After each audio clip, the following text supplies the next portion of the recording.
Olá, meus alunos do segundo ano, aqui é o professor Raimundo Pereira. Estamos iniciando essa aula dessa semana, onde vamos dar continuidade ao nosso estudo sobre os seres vivos. No segundo ano, vocês vão estudar todos os seres vivos.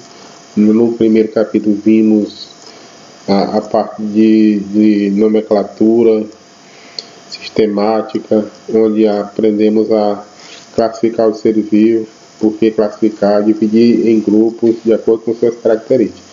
E o primeiro grupo de organismos que vai ser estudado são dois grupos, os vírus e bactérias. Os vírus não são seres vivos, mas é estudado porque ele tem algumas peculiaridades que ele também, alguns autores consideram como ser vivo, porque ele só se reproduz se ele encontrar uma célula para se reproduzir. Aí alguns autores acham que ele pode ser considerado como vírus. Outros não, porque ele não tem membrana, igual os outros organismos têm. Como no caso, as bactérias, que vai ser estudado junto com ele, tem um ser simples, mas tem toda a estrutura. Tem a membrana, o citoplasma e o material genético solto dentro da célula, que é chamado de célula procariônica. Mas primeiro vamos definir os vírus. Os vírus, eles são muito pequenos, tão tal que a unidade de medida que um vírus que é utilizado é chamada de nanômetro, a mais utilizada. E um nanômetro é 1000 vezes menor que 1 milímetro. 1 milímetro é um ponto da régua entre os centímetros. Então é muito pequeno. E também a palavra vírus vem do latim, quer dizer veneno, que faz mal. E quem descobriu foi Adolf Meyer, quando ele estava estudando uma peste que estava dando na folha do tabaco, na ferrugem, e a partir daí foi descoberto o vírus, mesmo algum tempo depois, porque ele filtrou a sua do fumo e jogou em outras plantas e infectou. E isso quer dizer o quê? Que eles não sabiam o que era, porque até então eles sabiam que bactéria filtrava lá no experimento que ele utilizava. E a partir daí, com o avanço da microbiologia, da parte principalmente com a ascensão do microscópio, aí foi que deu para ver vírus, porque o vírus não vem em microscópio comum, ele só é visto em microscópio eletrônico de varredura, porque eles são muito pequenos. Vamos ver como é a estrutura do vírus. Aqui nessa figura tem 3 tipos de vírus. E o que eles têm em comum? Sempre ele vai ter uma cobertura, que é uma cápsula, chamada de capsídeo, e dentro está o material genético, que pode ser DNA ou RNA. Os formatos deles são bem diferentes. Por exemplo, esse vírus aqui de coroa, é o mesmo grupo do vírus da pandemia, que é o Covid. Ele tem uma coroa, dentro do material dentro dele está o material genético, que ao redor tem essas espículas. Essas espículas aqui que ele utiliza para entrar dentro da célula do corpo humano. Quando ele entra na garganta ou no nariz, ele começa a se reproduzir lá nesses locais e começa a se tomar o mecanismo do corpo, aí depois se espalha.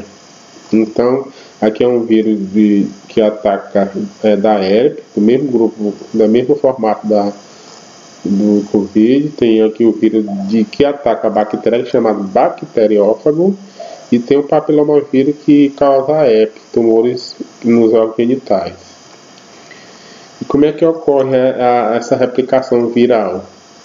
E para começar, eles são parasitas intracelular obrigatório, ou seja, eles têm que encontrar uma célula para se reproduzir, com alguma coisa que ele se reproduzir. Ele estando fora, ele pode até virar cristais. Eles são estruturas inanimadas que não tem nenhuma utilidade, mas na hora que ele encontra uma célula, ele começa a se reproduzir. Aí assim, vamos pegar aqui esse esquema que está no livro de vocês e ver aqui como é que ocorre o vírus.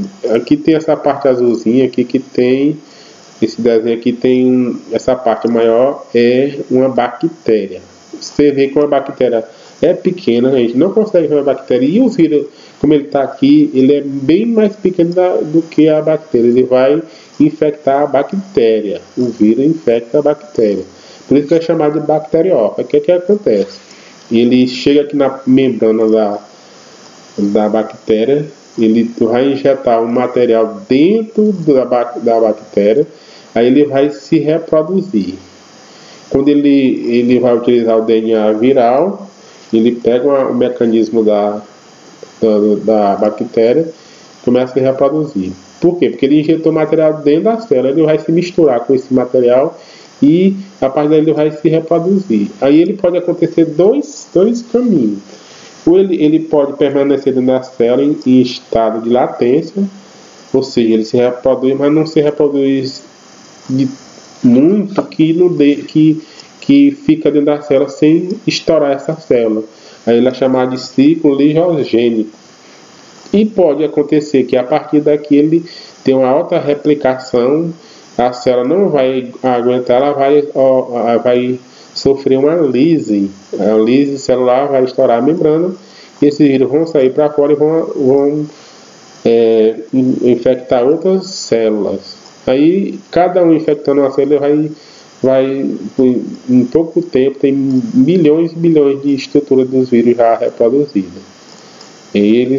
Mas também ele pode ficar dentro da célula. Tem tipo de vírus que ele fica em latência. É o caso do vírus da AIDS, que ele pode ficar um longo período sem atuação. Depois ele volta a se reproduzir e a carga viral aumenta. E aí começa a aparecer os sinais. Tem pessoa que tem o vírus, mas ele não passa o vírus, quer dizer, ele fica uma pessoa que é chamado assintomático, ele não tem os sintomas da doença, a doença não se desenvolve. Ele pode passar o vírus, mas não apresenta a doença em si. Ele é, como é que se diz? Ele é uma pessoa que é portador do vírus, mas não tem a doença. Ele pode passar, mas não apresenta sintomas. Aí vamos continuar aqui. O vírus e o ambiente. O vírus ele tem uma relação muito íntima com os seres humanos. Por quê? Porque eles provocam doença.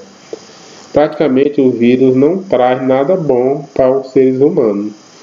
As bactérias não. É micro-organismos, mas a maioria das bactérias ela é benéfica para os seres vivos. Poucas bactérias causam doença. Quando a gente vai já falar sobre bactérias, e vocês vão ver que ela tem muita utilidade com relação aos seres humanos. Mas o vírus não. A única coisa que ele dá de bom é porque ele pode, na parte de genética, ele pode levar estrutura ou informações genéticas para dentro de outra célula. Ele pode, na parte de genética, ela é utilizada para levar a característica por exemplo, de uma parte de um corpo humano para dentro de outra célula para que seja feito medicamentos ou remédios. Ele é utilizado nesse fato porque ele é muito pequeno, ele consegue levar uma informação genética para dentro de outra célula, para dentro de uma bactéria, por exemplo, ou para uma célula humana. Por exemplo, ele pode levar a insulina, o código da insulina, para dentro do corpo de um porco, da parte do ser humano, e lá ele vai se desenvolver e ele vai produzir a insulina que serve para os diabéticos.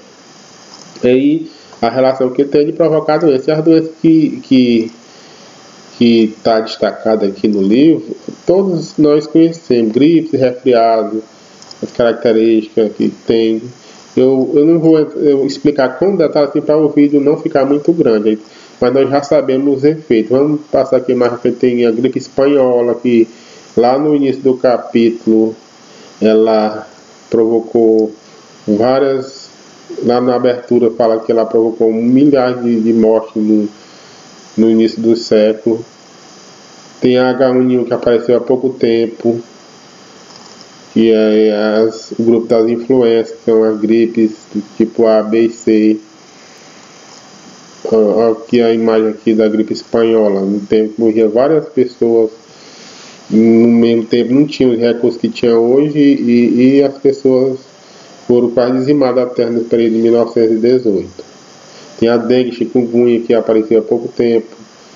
A dengue ela dá no corpo, é o mesmo grupo de vírus que provoca a chikungunya e a zika, é o mesmo grupo, e daí é o mesmo transmissor, que é o mosquito também, que é o fator que leva a doença para dentro da pessoa, o mosquito, e o vírus fica dentro do mosquito. Tem a febre amarela, a raiva é uma doença que é provocada por um rotavírus, que ele tem sempre um transmissor, um animal, pode ser um cachorro, pode ser um morcego, ou um gato. É uma doença muito perigosa. Aí que fala de vacinação, que hoje é o que mais o mundo clama, é sobre a vacina do coronavírus. Já está feita, mas nesse momento não tem suficiente para toda a população mundial. E eu acredito que para ser vacinado todo mundo esse ano não dá ainda, vai lá pelo outro ano para vacinar toda a população mundial, pelo menos uma primeira vez. Mas pelo menos, com fé em Deus, a metade da população do mundo for vacinada, a doença ela já vai desaparecer quase por completo. E a vacina é uma prevenção. A vacina ela serve para prevenir a doença. Quando a doença vir, o organismo tem defesa para defender do vírus ou que seja outro micro-organismo. Vamos ver aqui, tem a hepatite que ataca o fígado. A pessoa tem a hepatite, pode ter a hepatite A, B e C, em que ela vai destruir o fígado e vai provocar cirrose, e a pessoa pode chegar a morrer. Tem o HPV que provoca o câncer de útero. Tem a doença que ainda não tem cura também, que é causada por vírus, que é a AIDS, que ele é feito pelo retrovírus, que é o HIV. É um vírus que atinge o sistema imunológico, principalmente as células do grupo de linfócito T. Vamos ver aqui mais na frente, agora vem bactérias. Então, aí vocês entenderam aí a questão dos vírus. Os vírus, eles são estruturas que só se reproduz se tiver outra célula. E já não, a bactéria aqui ela tem todas as estruturas. E ela é classificada em dois grupos, as arqueobactérias e eubactérias. As arqueobactérias são encontradas em lugares de alta salinidade ou de temperatura, são encontradas em lugares de vidas extremas, que, por exemplo, lugares quente ou tem sal, o sal ele destrói a maioria das estruturas, mas essas bactérias conseguem viver nesses lugares. Aí as bactérias, elas são encontradas em todo lugar do ambiente da Terra, na água, no ar, na terra. E no caso aqui elas podem trazer alguns benefícios. As bactérias ela está relacionada com a nossa proteção da pele, ela está relacionada com o nosso intestino, ela é quem faz a transformação do alimento, ajuda a fazer. Ela está presente no leite, ela ajuda a fazer o leite, ajuda a fazer o queijo, ela ajuda a fazer remédios. Tudo isso as bactérias ela pode ser encontrada, mas também tem bactérias que provocam doenças que são graves. Então, aí no caso do vírus, ele não traz nenhum benefício. Já as bactérias traz a doença, mas também tem pelo lado que ela traz benefícios, né? Principalmente na parte alimentar, que ela ajuda a converter. Ela, por exemplo, você vai o queijo. Quem ajuda a fazer a transformação do leite em queijo são as bactérias. Aí vamos ver como é que são as bactérias. Ela tem uns grupos de acordo com a estrutura. Como é o formato dela? Quando ela é redondinha, é chamada de cocos. Quando ela tem a forma de um bastão, ela é chamada de vibrião. Quando ela tem a forma assim de um S, é chamada de espirilo. Tem também a forma de cocos. E também ela pode se juntar e formar grupos. Quando ela forma esse grupo, por exemplo, de bactérias, é chamado diplococo de duas. Aí quando tem várias, estafilococo. Quando tem em fileira, streptococo. Ou em formato de 3D de sachilo. E essas formas aqui servem para a pessoa, quem trabalha em laboratório, quando ele, por exemplo, um alimento está contaminado, ele vai fazer uma análise e saber que bactéria estava naquele alimento. Quando ele coloca na cultura para ela se reproduzir e crescer, ele vai ver pelo formato dela, ele já sabe qual é o grupo da bactéria. E dali ele já sabe mais ou menos qual é a doença que vai vir daquela bactéria pela sua forma. Aí, como é a estrutura das bactérias? Ela já tem o que? Tem a membrana, dentro está o material genético solto, que é o DNA, tem os ribossomos, e que ela tem toda a estrutura de uma célula. O que destaca aqui é porque ela é uma única célula. Toda bactéria, estudada isoladamente, ela é uma única bactéria. Aí ela pode estar em grupo, mas ela é uma única. É o grupo de ser vivo que é chamado de procarionte, quer dizer simples. Onde seu material genético fica solto, não tem um núcleo, não tem uma membrana que circula esse núcleo, por isso que é chamado de procarionte. Aí ela tem vários formatos. Tem aqui no caso aqui uma bactéria, informando que ela é uma bactéria flagelada, que tem esse flagelo aqui, que ela ajuda a se movimentar. Mas tem outras bactérias de outros formatos também. Vamos ver aqui mais. Vamos ver aqui, está falando aqui da reprodução das bactérias. Como é que as bactérias elas se reproduzem de forma divisão binária, onde uma bactéria se divide em duas. Ela se divide em duas, é chamado de divisão binária, a forma de reprodução. De forma divisão binária, que é chamada de uma reprodução assexuada, ou seja, não há contato de gameta. Não há contato de gameta. A bactéria também, que depois, quando ela está em situação que é desfavorável para ela, ela tem um mecanismo de se reproduzir, que ela libera uma estrutura que é chamada de esporo, que ela vai ficar tipo inerte. Tá aqui nessa figura aqui, ó.